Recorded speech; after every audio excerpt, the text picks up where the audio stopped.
بسم اللہ الرحمن الرحیم۔ السلام علیکم ورحمۃ اللہ وبرکاتہ۔ آج کا میرا عنوان ہے بد نظری کے نقصانات۔ تو بد نظری کے بہت سارے نقصانات ہیں۔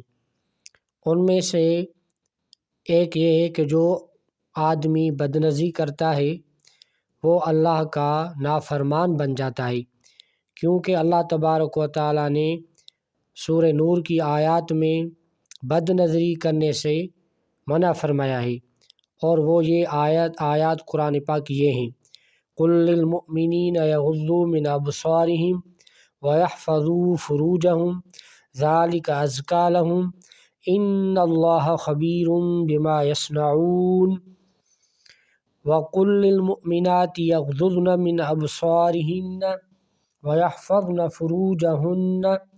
تو اللہ تبارک و تعالیٰ نے سورہ نور کی اس آیات میں ارشاد فرمایا کہ اے نبی صلی اللہ علیہ وسلم، آپ مومنوں کو کہہ دیں، چاہے وہ مومن مرد ہیں یا مومن عورتیں ہیں، کہ اپنی نگاہوں کو نیچے رکھیں، یعنی نامحرم عورتوں کو اور لڑکوں کو نہ دیکھیں۔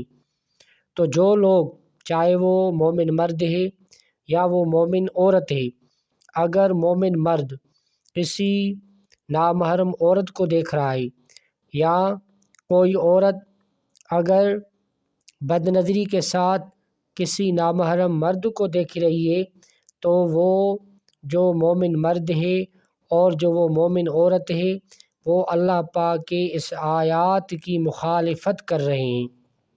اللہ تعالیٰ نے سورہ نور میں اس سے منع فرمایا ہے کہ چاہے مومن مرد ہو یا مومن عورت ہو، وہ کسی بھی غیر مرد کو یا غیر عورت کو وہ نہ دیکھیں۔ اگر آج یہ مرض بہت زیادہ ہے، بہت سارے لوگ جو ڈرامے دیکھ رہے ہیں، فلمیں جو ہیں وہ دیکھ رہے ہیں، اور فیس بک چلا رہے ہیں، اور انٹرنیٹ پر بہت سارے جو مرد ہیں وہ عورتوں کو دیکھ رہے ہیں اور عورتیں مردوں کو دیکھ رہے ہیں، اور وہ اس کو گناہ نہیں سمجھتے۔ لیکن اللہ تعالیٰ نے قرآن پاک کی سورہ نور میں واضح طور پر ارشاد فرمایا، اللہ تعالیٰ نے حکم دیا کہ اگر مومن مرد ہے یا مومن عورت ہے، وہ اپنی نگاہوں کو نیچے رکھے، اور کسی دوسرے مرد یا کسی دوسری عورت کو جس کا دیکھنا شریعت میں حرام ہے، اس کو اگر وہ دیکھے گا تو قرآن کی آیت کی مخالفت ہوگی۔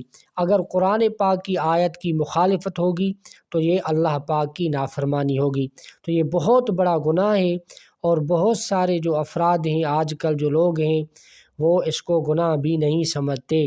تو ہمیں اپنے آپ کو بد نظری سے، بری نظر سے ہمیں اپنے آپ کو بچانا چاہیے۔ اگر ہم بچیں گے تب ہمارے دل میں ایمان کی جو لذت ہے وہ آئے گی، اور ہمارے دلوں میں جو نور ہے وہ آئے گا۔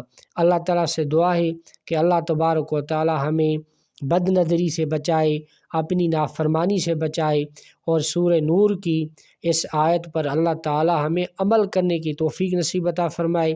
وآخر دعوانا ان الحمد للہ رب العالمین۔